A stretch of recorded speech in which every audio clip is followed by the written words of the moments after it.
ஐநாவினுடைய அமர்வில் காசாவை ஒட்டி Doha Qatar மேல நடத்தப்பட்ட இஸ்ரேலுடைய தாக்குதல் தொடர்பான மிக முக்கியமான கண்டனங்களும் பேச்சுக்களும் இடம்பெற்றிருக்குது. ஏன்னா உலகத்தில் நம்பர் 1 பயங்கரவாதத்தை செய்யக்கூடிய அயோக்கியர்கள் என்ன பண்றாங்கன்னு கேட்டா, பயங்கரவாதிகள் எந்த நாட்டில் இருந்தால் நாங்கள் விதிவிலக்கு கொடுக்க மாட்டோம், நாங்கள் மட்டும் தான் ரொம்ப நல்லவங்க, நாங்கள் தான் உலகத்தை பாதுகாக்க போறவங்க என்கிற விதமாக அவர் பேச்ச ஆரம்பிச்சாரு. இந்த பேச்சு தான் கத்தருடைய பிரதமரை கட்டுமையான கோபத்துக்குள்ளாக்கிய ஒரு பேச்சாக மாறி இருந்தது. இஸ்ரேலுடைய தலைவர்களையே தீவிரவாதிகள் பயங்கரவாதிகள் என்று சொல்வதற்கு ஒரு கெத்து வேணும் தான். இதுவெல்லாம் இஸ்ரேல் மீண்டும் மீண்டும் வெஸ்ட் பேங்க் பகுதிகளில் தங்களுடைய குடியேற்றத்தை அதிகரித்துக் கொண்டிருக்கிறார்கள். வெஸ்ட் பேங்க் பகுதிகளில் பாலஸ்தீன மக்களை விரட்டி விட்டு அவங்களுடைய இடத்தை மீண்டும் மீண்டும் அபகரித்து அதெல்லாம் இஸ்ரேல் என்று சொல்லி நாங்கள் அறிவிக்க போறோம்னு சொல்லிக்கிட்டு இருக்கிறாங்க. அதுக்கு எதிராகத்தான் இந்த தாக்குதல்கள் ஜெனின் பெட்டாலியன் நடத்தி கொண்டிருக்கிறது.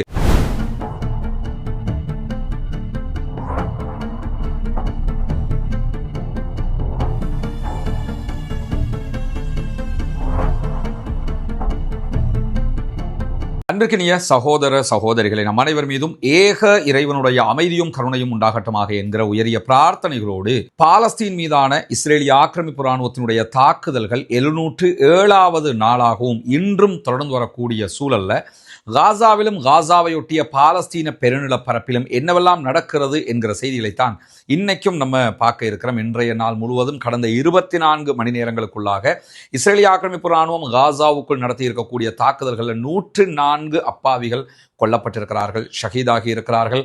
373 அப்பாவிகள் படுகாயம் அடைந்திருக்கிறார்கள் என்கிற கவலைக்குரிய செய்திகள் வெளியாகி இருக்கிறது. அல்லாஹு தாலா அவர்களுடைய தியாகங்களை புரிந்து கொள்ள வேண்டும்.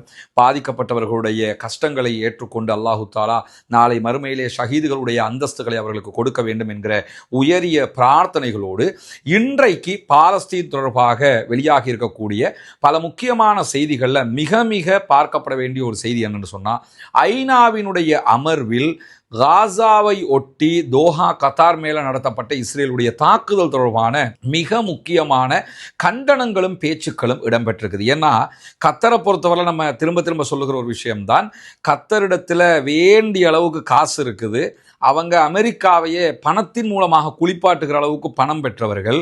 எனவே தான் அமெரிக்கா அவர்களோடு ரொம்ப நெருக்கமாக இருக்கிறது, அமெரிக்காவோடு ரொம்ப நேசம் பாராட்டக்கூடிய ஒரு நாடாகவும் அவங்க இருக்கிற நிலையில சர்வதேச அளவில் கத்தருக்கு இருக்கக்கூடிய ஒரு பெரிய நன்மதிப்பு நட்பேரே என்னன்னு சொன்னா, கத்தர் என்பது சமாதானத்தை விரும்புகிற ஒரு நாடு. கத்தர் யாரோடையும் சண்டைக்கு போகிற நாடு அல்ல. உலகத்திலேயே இஸ்ரேலோடையே அவங்க சமாதான பேச்சுவார்த்தை நடத்துறாங்கன்னா வேறு யாரோடையும் சண்டைக்கு போக மாட்டாங்க. இப்படி நட்பேரை சம்பாதித்துக் கொண்டிருந்த கத்தர் மேலேயே இஸ்ரேல் அனாவசியமான அடாவடித்தனமான தாக்குதல் நடத்தி இருந்தது.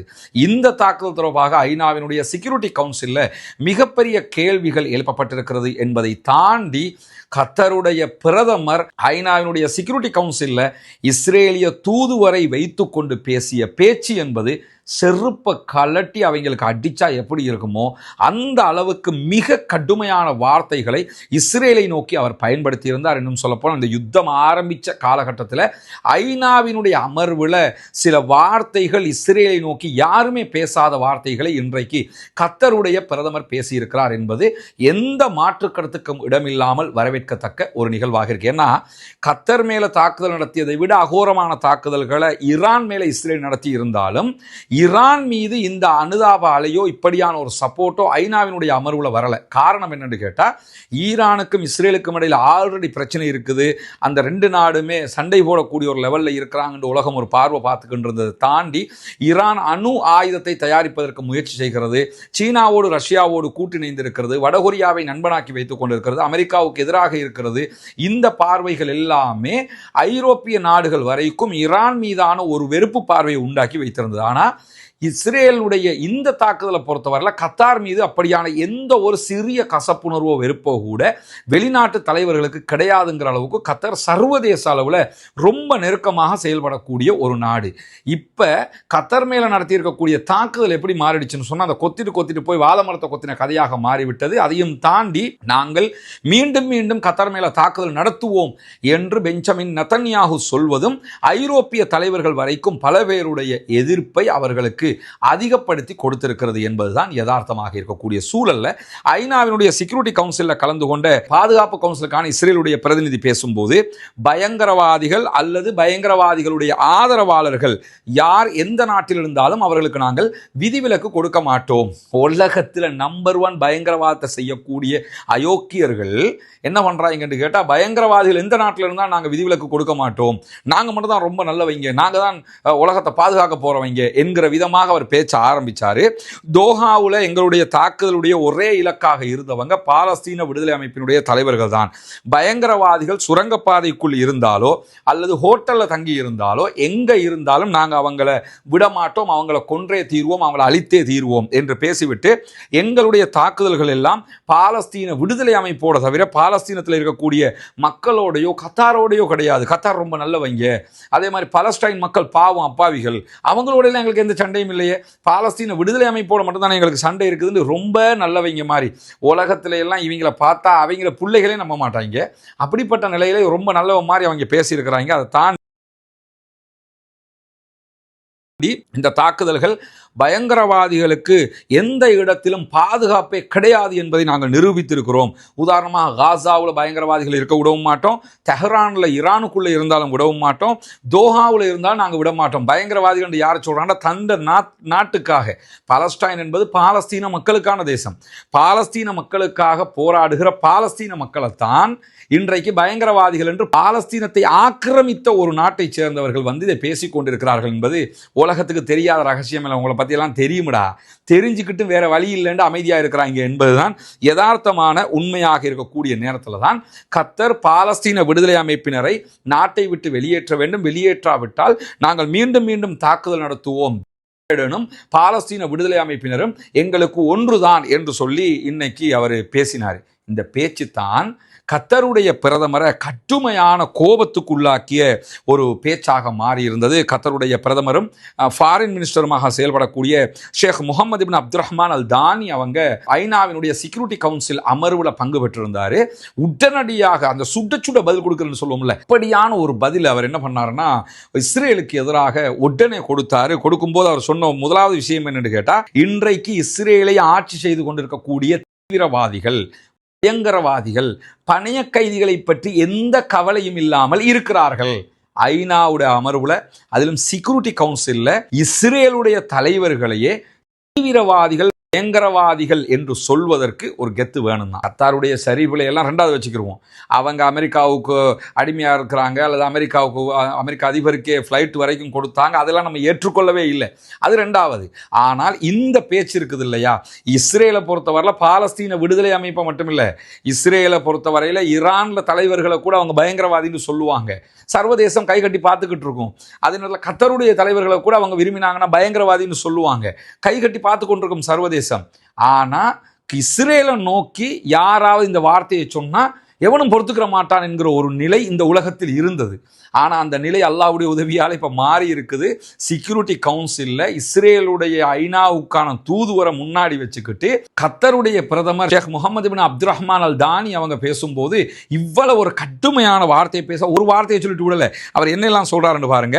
பணைய கைதிகளை மீட்டெடுப்பதற்கு இந்த தீவிரவாதிகளுக்கு எந்த ஆர்வமும் கிடையாது. நாம தீவிரவாதிகளுடைய ஆணவத்திற்கு அடிபணியக்கூடாது. 2 நாடு என்கிற தீர்வை நோக்கி இடைவிடாமல் பாடுபட வேண்டும். இஸ்ரேலுடைய தீவிரவாதிகள் இந்த ஆட்டம் போடுறதுக்கு விடவும் முடியாது. 2 நாடு, பாலஸ்தீனம்ங்கிறது ஒரு தனி நாடாகணும், இஸ்ரேல் தனி நாடா இருந்துட்டு போகட்டும், இந்த வழிமுறையை நாம விடவே கூடாது என்று சொல்லி இன்றைக்கு ஐநாவுடைய பாதுகாப்பு கவுன்சிலில் பேசக்கூடிய ஷேக் முகமது இப்னு அப்துல் ரஹ்மான் அல் தானி அவங்க மேலதிகமாக என்ன சொல்றாங்கன்னு கேட்டா, இரத்த வெறிபிடி தீவிரவாதிகளால் இஸ்ரேல் என்கிற ஒரு தேசம் வழிநடத்தப்படுகிறது. இஸ்ரேலை ஆளுகிறவங்களுக்கு இரத்த வெறி பிடிச்சவங்க, எல்லைகளையும் சர்வதேச சட்டங்களையும் அவங்க மீறிட்டாங்க. ஒரு யுத்தத்தில் ஒரு எல்லை இருக்குது, யுத்தம் பண்ண தான் வேணும், அதுக்கு ஒரு எல்லை இருக்குது. அந்த எல்லையை அவங்க மீறிட்டாங்க, ரெட் லைனை தாண்டிட்டாங்க, எல்லா விளக்குகளையும் அவர்கள் தாண்டி விட்டார்கள். எனவே அவங்க எல்லை மீறி போய்கிட்டு இருக்கிறாங்கிறத சொல்லிட்டு என்ன சொல்றாருன்னு கேட்டா, பாலஸ்தீன விடுதலை அமைப்பினுடைய பேச்சுவார்த்தை குழு தங்குகிற கட்டிடம் தான் அதுங்கிறது தோஹா கத்தார்ல. சர்வதேசத்தில் அதை தெரியாத நாடு நாடுகளே இல்லை. ரகசியமாக கொண்டு வச்சிருந்தோம், அவங்கள பகிரங்கமாக வச்சிருந்தோம். அதுவும் அமெரிக்கா எங்கிட்ட ரிக்வஸ்ட் பண்ணதுனால கொண்டு வச்சோம். நீங்களே தான்டா கெஞ்சி கேட்டியங்கிறாரு. நீங்க தான் எங்களோட சமாதானம் பேச வைங்கன்னு கெஞ்சி கேட்டிய. அதனால பகிரங்கமாகத்தான் பாலஸ்தீன விடுதலை அமைப்பினுடைய தலைவர்கள் தளபதிகள் கொண்டு வந்து வைக்கப்பட்டிருந்த நேரத்தில் துரோகத்தினால் நீங்கள் எங்களோட வந்து பேச்சுவார்த்தை நடத்துற மாதிரி நடத்திக்கிட்டு எங்களோட பேச்சுக்கு வர்ற மாதிரி வந்துக்கிட்டு என்ன பண்ணீங்கன்னு கேட்டா, துரோகத்தனமாக இந்த தாக்குதலை நடத்தி இருக்கிறீர்கள், நீங்கள் துரோகிகள், பயங்கரவாதிங்கிறாரு, தீவிரவாதிங்கிறாரு, துரோகிங்கிறாரு, வெளிப்படையாக பேசிட்டு இஸ்ரேலுடைய தலைவர்கள் ஆணவ போதையிலும் அதிகார போதையிலும் இருக்கிறாங்க. எங்களை விட்டா யார் இருக்கா, எங்கள்கிட்ட எவன் கேள்வி கேட்க முடியும் என்கிற போதையில இருக்கிறாங்க. ஏன்னா அவங்க தண்டனையிலிருந்து விதிவிலக்கு பெற்றிருக்கிறாங்க. இந்த போதை ஏன் வருதுன்னு அவர் விளக்கம் சொல்றாரு. ஏன் இந்த ஆட்டத்தை இஸ்ரேல் ஆடுதுன்னு கேட்டா, எங்களை எவன் தட்டி கேட்க முடியும்?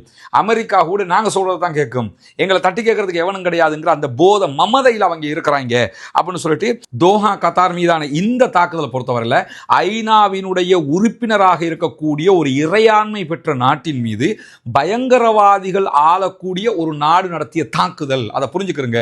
எங்க நாடு இறையாண்மை கொண்ட நாடு, அது பயங்கரவாதிகள் இருக்கக்கூடிய ஒரு நாடு, அவர்கள் தான் இந்த தாக்குதலை நடத்தினார்கள் சொல்லிட்டு கத்தர் அரசாங்கத்தை பொறுத்தவரையில் மனிதாபிமான ரீதியாகவும் ராஜதந்திர ரீதியாகவும் பாலஸ்தீன விவகாரத்தில் மட்டுமல்லாமல் சர்வதேச ரீதியில் எந்த விதமான பின்னடைவோ தயக்கமோ இல்லாமல் நாங்கள் செயல்படுவோம் என்பதை இங்கே தெரிவித்துக் கொள்கிறார். அதே நேரத்தில் சமாதானத்தை தான் எங்களுடைய பாதையாக நாங்கள் தேர்ந்தெடுத்திருக்கிறோம். நாங்கள் யாரோடையும் சண்டைக்கு போனதில்லை, எங்களை வம்புக்கு இழுக்காதீங்க, உங்க தீவிரவாதத்தை உங்களோட வச்சுக்கிறீங்க, எங்களோட கொண்டு வந்து காட்டாதீங்க என்று சொல்லுகிறவர். யுத்தம் அதே போன்று அழிவை யாரெல்லாம் ஆதரிக்கிறார்களோ அவங்க என்ன புரிஞ்சுக்கிறோம்னு கேட்டா, சமாதானத்தை உண்டாக்குவதிலிருந்து நாங்கள் பின்வாங்க மாட்டோம். ஒரு விதத்தில் கத்தருடைய இந்த செயல்பாடு இந்த உலகத்துக்கு காட்டுகிற ஒரு விஷயம் என்னன்னு கேட்டால், முஸ்லிம்னாலே பயங்கரவாதி, முஸ்லிம்னாலே தீவிரவாதி என்கிற நிலையை தாண்டி இஸ்ரேலுன்னா யாரு, யூதர்கள்டா யாரு, ஜியோனிஸ்டா யாருங்கிறது உலகத்துக்கு காட்டிடுச்சு. இஸ்லாமியர்கள் அப்படிப்பட்டவர்கள் இல்லை என்பதையும் இன்றைக்கு உலகம் பார்த்து கொண்டிருக்கக்கூடிய சூழல் உருவாகி இருக்குது. மீண்டும் மீண்டும் கத்தருடைய பிரதமர் அப்துல் ரஹ்மான் அல் தானி அவங்க ஐநாவுடைய செக்யூரிட்டி கவுன்சிலில் இஸ்ரேலை பயங்கரவாத நாடு, தீவிரவாத நாடு என்று சுட்டி காட்டியமை என்பது இன்றைக்கு சர்வதேச ஊடகங்களில் தலைப்புச் செய்தியாக மாறி இருப்பதற்கான காரணம் என்னன்னா, இஸ்ரேலுக்கு இப்படியான வார்த்தைகளை எவனுக்கும் தைரியம் கிடையாதுங்கிறது. ரெண்டாவது, இந்த பேச்சை முடிச்சதுமே ஐநாவில் இருந்து அவர் அடுத்ததாக கிளம்பி எங்க போறாருன்னு கேட்டால், அமெரிக்காவுடைய அதிபர் டொனால்ட் ட்ரம்பை சந்திப்பதற்காக போகிறார். ஏன்னா டொனால்ட் ட்ரம்பை சந்திக்கிறதா இருந்தால் நரேந்திர மோடியாக இருந்தால் கூட சந்திக்கிறதுக்கு டைம் எடுக்கணும், பெரிய அளவு காலம் எடுக்கும். ஆனால் கத்தருடைய அதிபரை பொறுத்தவரையில், கத்தருடைய பிரதமரை பொறுத்தவரையில் இந்த மாதிரிலாம் ஒரு ஒன் காலில் நாங்கள் வரணும் சந்திக்கணும்னு சொன்னால் சந்திக்க வேண்டிய லெவல் இருக்குது. அந்த அளவுக்கு அவர்களுக்கு அவர்கள் மீதான அதிகாரமும் இருக்குது, பணம் இருக்குது இல்லை. அதனால என்ன பண்றாருன்னு கேட்டால், நான் இதை பற்றி அவரோட பேச போறேன் என்று சொல்லி நேரடியாக போயிருக்க. இதே நேரத்தில் டொனால்ட் ட்ரம்ப்ட வெக்ககட்டத்தனமாக அந்த ஆளை பார்த்து ஒரு கேள்வியை கேட்டுக்கிறாங்க. என்னன்னு கேட்டா, உங்களையே நெத்தன்யாஹு தான் ஆட்டி படிச்சுக்கிட்டு இருக்கிறாருல்ல, நீங்க நினைச்சு எதையுமே செய்ய முடியாம இருக்கிறீங்களாம்ல அப்படின்னு கேட்கும்போது, இல்லை இல்லை நான் நினைச்சது தான் நான் செய்வேன், என்ன நெத்தன்யாஹு எல்லாம் கண்ட்ரோல் பண்ண முடியாதுன்னு. ஆனால் உண்மையிலேயே யூதர்கள் தான் கண்ட்ரோல் பண்றாங்கிறது வெளிப்படையாக வெக்கம் கட்டவர்களுக்கு தெரிகிறது என்பதுதான் இந்த உலகத்தின் யதார்த்தமான நிலையாக இருக்கிற நேரத்தில் இன்றைக்கு பாலஸ்தீன விடுதலை அமைப்பினர் ஒரு முக்கியமான அறிவிப்பை விடுத்திருக்கிறார்கள். ஏற்கனவே பாலஸ்தீன விடுதலை அமைப்பினரை காட்டி கொடுத்து பாலஸ்தீன அப்பாவிகளுக்கு எதிராக இஸ்ரேலுக்கு துணை போகக்கூடிய முனாஃபிக்குகள், இஸ்ரேலுக்கு துணை போகக்கூடிய நயவஞ்சகர்கள், இஸ்ரேலுக்காக உளவு வேலை பார்க்கிறவர்கள் மீது நாங்கள் நடவடிக்கை எடுத்துக்கொண்டிருக்கிறோம். 6 பேரை பகிரங்கமாக தூக்குல போட்டிருக்கிறோம். திரும்ப திரும்ப சொல்லுகிறோம், யாரும் இஸ்ரேலுக்கு துணை போகாதீங்க, உளவு வேலை பார்க்காதீங்க, யாரும் உளவு தகவல்களை கொடுக்க போகாதீங்க, சுரங்கப்பாதைகள் எங்க இருக்குதுங்கிற இடங்களை காட்டி கொடுக்க போயிடாதீங்க, போனீங்கன்னா கண்டிப்பாக உங்கள் மீது மரண தண்டனை விதிக்கப்படும் என்கிற எச்சரிக்கை இன்றைக்கு பாலஸ்தீன விடுதலை அமைப்பினர் வெளியிட்டிருக்கக்கூடிய நேரத்தில் எடியோத் அஹ்ரோனோத் என்கிற இஸ்ரேலிய பத்திரிகை வெளியிட்டிருக்கக்கூடிய செய்திகளில், இஸ்ரேலிய ஆக்கிரமிப்பு இராணுவம் பல சோதனைகளை சந்திச்சுக்கிட்டு வருது. அதில் அடுத்த சோதனையாக தோல் தொற்று நோய்கள் பரவி கொண்டிருக்குது. அங்க வந்து நிறைய பாக்டீரியாக்கள் பரவுகிற காரணத்தினால அங்க இருக்கக்கூடிய இஸ்ரேலிய படை மீது நிறைய தோல் தொற்றுகள் பரவுது. அதனால யுத்தத்தை நிறுத்துங்கிறதுக்கு நிறைய சொல்லிட்டாங்க. எங்களுக்கு சண்டை பிடிக்க முடியல, சோர்வாயிடுச்சு, குண்டு இல்லை, ஆயுதம் இல்லை, அங்கே போனால் எங்களை அடிச்சு கொள்றாங்க, எல்லாம் சொல்லி பார்த்தாங்க. எதுக்குமே பெஞ்சமின் நெத்தன்யாஹுவுக்கு தேவை என்னன்னு கேட்டால், ஆட்சியை கையில் வச்சுக்கிறேன், நீ செத்தாலும் பரவாயில்லைன்னு. இப்போ கடைசியான சொன்னாண்டே தோல் தொற்று நோயெல்லாம் பரவுதுரா, தோலெல்லாம் சிறங்கு வந்துகிட்டு இருக்கிறா, இப்பயாவது யுத்தத்தை நிறுத்துங்க என்று அவர்களே கெஞ்சிக்கிற நிலைமை மாறி இருக்கக்கூடிய சூழலில் இன்றைக்கு பாலஸ்தீன விடுதலை அமைப்பினுடைய துணை ராணுவ குழு வெளியிட்டிருக்கக்கூடிய செய்திகளில், இன்றைய தினம் ஜெனின் பட்டாலியன், பாலஸ்தீன விடுதலை அமைப்பினுடைய ஜெனின் படைப்பிரிவு இன்றைக்கு அவர்களுடைய ராணுவ வெஹிக்கிள்கள் மேல இன்றைக்கு தாக்குதல் தாக்குதல்களை நடத்தியிருக்கிறார்கள். 2 இராணுவ வெஹிக்கிள்கள் மொத்தமாக அளிக்கப்பட்டிருக்கிறது என்கிற செய்திகளை வெளியிட்டிருக்கக்கூடிய அதே நேரத்தில் ஜெருசலம்ல இன்றைக்கு பாலஸ்தீன விடுதலை அமைப்பை சேர்ந்தவர்கள் நேரடியான சில தாக்குதல்களையும் இஸ்ரேலை நோக்கி நடத்தி இருக்கிறார்கள். இதுவெல்லாம் இஸ்ரேல் மீண்டும் மீண்டும் வெஸ்ட் பேங்க் பகுதிகளில் தங்களுடைய குடியேற்றத்தை அதிகரித்துக் கொண்டிருக்கிறார்கள். வெஸ்ட் பேங்க் பகுதிகளில் பாலஸ்தீன மக்களை விரட்டிவிட்டு அவங்களுடைய இடத்தை மீண்டும் மீண்டும் அபகரித்து அதெல்லாம் இஸ்ரேல் என்று சொல்லி நாங்கள் அறிவிக்க போறோம் சொல்லிக்கிட்டு இருக்கிறாங்க.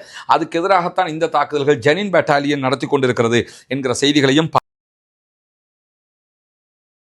பாலஸ்தீன விடுதலை அமைப்பினர் வெளியிட்டிருக்கக்கூடிய நேரத்தில் இன்றைக்கு இஸ்ரேல் இராணுவத்தினுடைய தளபதி இயால் ஜமீர் தொடர்பாக சில செய்திகள் வெளியாகி இருக்குது. அதில் அவர் என்ன சொல்றாருன்னு கேட்டால், காசா ஆக்கிரமிப்பினுடைய தோல்வி தொடர்பில் இஸ்ரேலுடைய இராணுவ தளபதி இயால் ஜமீர் தொடர்ந்தும் கவலையோடு இருக்கிறார் என்று எடியோத் அஹ்ரனோத் என்கிற இஸ்ரேலுடைய பத்திரிகை செய்தி வெளியிடுகிறது. அவங்க வெளியிட்டிருக்கக்கூடிய செய்தியில் முழுமையாக என்ன சொல்றாங்கன்னா, காசாவினுடைய ஆக்கிரமிப்பு அரசியல்வாதிகள் விரும்பிய இலக்குகளை எல்லாம் அடைய தவறிவிட்டது. எனவே இந்த அடுத்தது என்ன செய்கிறது என்கிற கவலை இராணுவ தளபதிக்கு இருக்குது. ஏன்னா அரசியல்வாதிகள் முடிவெடுக்கிறாங்க யுத்தம் பண்ணுங்க, அங்க யுத்தம் பண்ண முடியாம இருக்கு, நம்ம தோத்துக்கிட்டு இருக்கிறோம், எனவே நம்ம விட்ராவாக வேண்டி இருக்குது. ஆனா விட்ராவாகிறதுக்கு விட்றாங்க இல்ல, தொடர்ந்து யுத்தம் பண்ணுங்க சொல்றாங்க, நம்ம தான் தோத்துக்கிட்டு இருக்கிறோம் என்று சொல்லி அவர் கவலைப்பட்டதும் அல்லாமல் நீண்ட காலத்துக்கு என்னவெல்லாம் செய்வது என்று நெதன்யாகும் அவருடைய அமைச்சர்களாக இருக்கக்கூடிய ஸ்மாரிச் போன்றவங்க எடுத்த இந்த தீர்மானங்கள் எல்லாம் ரொம்ப தோல்வியாக முடிந்திருக்கிறது. அதுவும் அவருக்கு மிகப்பெரிய விரக்தியை உண்டாக்கி இருக்குது. அந்த காசாவினுடைய பகுதிகளில் ராணுவ நடவடிக்கைகளை நம்ம தொடர்ந்து செஞ்சோம்னா, தொடர்ந்து காசாவில் நம்ம சண்டை போட்டோம்னு சொல்லி சொன்னா ராணுவம் தோல்வி அடைந்ததை பகிரங்கமாகவே ஒப்புக்கொண்டுவிடும். கடைசியில் என்ன ஆகும்னு கேட்டால், நீங்கள் இராணுவம் தான் தோத்துருச்சு, இராணுவம் நாங்கள் சொன்ன மாதிரி யுத்தம் பண்ணலன்னு சொல்லி இராணுவத்தின் மேலே இந்த பழியை போட பார்க்குறீங்க. பழியை போட்டு நீங்கள் தப்பிச்சிருவீங்க. நடவடிக்கையெல்லாம் இராணுவத்தில் இருக்கக்கூடியவங்களுக்கு வரும்.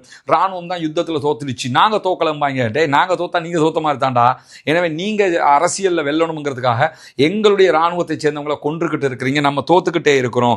நம்ம வெற்றி பெற்றதாக ஆரம்பத்தில் நம்ம சொன்ன செய்திகள் எல்லாம் கூட காலப்போக்கில் இல்லாமல் போய்விடும். எனவே நம்ம வெற்றியை கொஞ்சம் எடுத்திருக்கிற வெற்றியாவது காப்பாற்றி பெருமையோடு இருக்கணும்னா இந்த யுத்தத்தை நம்ம நிறுத்தணும் என்று சொல்லக்கூடிய இயால் ஜமீர் இஸ்ரேலுடைய இராணுவ தளபதி கூடுதலாக என்ன சொல்றாருன்னு கேட்டால், காசாவுக்கான எதிர்கால திட்டங்கள் அத்தனையுமே தோல்வி அடைந்து விட்டது, நம்ம இனி எந்த திட்டத்தை போட்டாலும் காசாவில் நம்ம ஜெயிக்க முடியாது. அல்லாஹ்வுடைய ஒரு மாபெரும் அருள் இது.